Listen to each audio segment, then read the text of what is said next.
Ito ang ngipin ng Japanese traditional stone mill o stone grinder. Ito ay gawa sa granite at ginagamit na pampulbo ng dahon ng tea plant. Iniikot ito ng pa-counterclockwise para makagawa ng pinong matcha powder. Pamilyar ka ba sa matcha, ka-awesome? Kasabay ng pagkauso ng milk tea sa Pilipinas ay nagiging popular na rin sa ating mga Pinoy ang flavoring powder na matcha. Pero bago makarating sa ating mga baso, paano nga ba ginagawa ang matcha powder? Nagsisimula ang proseso sa pag-harvest ng mga dahon nito. Katulad ng ginagawa ni ate, matyagang pinipitas ang magagandang dahon nito. Si kuya nga'y inaamoy pa talaga ito para masigurado na high quality ang mga dahon. Ang Japan ang pangunahing producer ng matcha dahil sa dami ng plantation doon at maging dito sa Fukuoka. Sa malalaking plantation na ito, nag-harvest sila gamit ang modern mowers o heavy machines gaya nito na mas maraming nakukuhang dahon. Kita mo naman kung gaano karami ang nakuha nila. Pero bakit nga ba espesyal ang matcha? Ang matcha ay isang uri ng tsaa na sobrang pino at may matingkad na berdeng kulay. Ito ay gawa sa tencha, isang specially grown at processed tea leaves. Madalas itong iniinom bilang powder, hindi tulad ng regular na green tea na loose at kailangan pa ng filter. Pero ano ba ang pinagkaiba ng matcha sa green tea?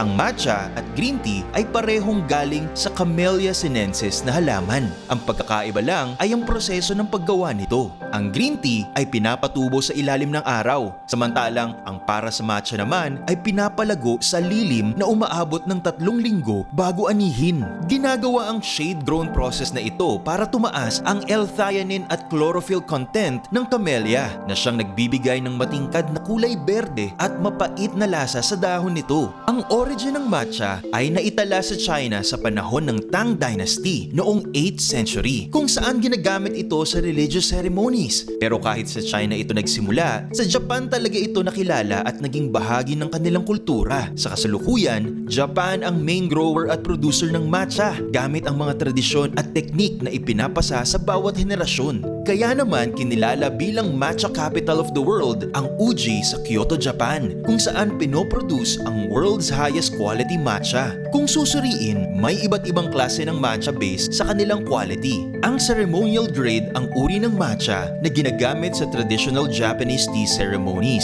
Mayroon itong mas matingkad na berdeng kulay, fresh, sweet at earthy na amoy, at kakaibang kombinasyon ng tamis at umami flavor na may creamy at banayad na aftertaste. Ito ang itinuturing na pinakamataas na kalidad ng matcha, kaya naman ito rin ang may pinakamahal na presyo. Ang daily matcha naman, nakilala rin bilang premium grade, ang may second highest quality grade dahil sa balanseng lasa nito. At ang culinary grade matcha ang madalas na ginagamit na ingredients sa pagluluto, pag-bake at paggawa ng drinks gaya ng latte at milk tea na kinagigiliwan maging dito sa Pinas. Ang culinary grade matcha ay usually pinupulbo gamit ang machine grinder at hindi traditional stone grinder. Ang matcha machine grinder ay mas mabilis kaya mainam ito for mass production. Ngunit ang napoproduce nitong powder ay mas mababa ang kalidad kumpara sa matcha powder na pinulbo sa stone grinder. Dahil sa patuloy na demand ng matcha nito rito sa ating bansa, nagkaroon ng plano ang gobyerno sa pagtatanim at pagpapalago ng tea plant sa Cordillera Region.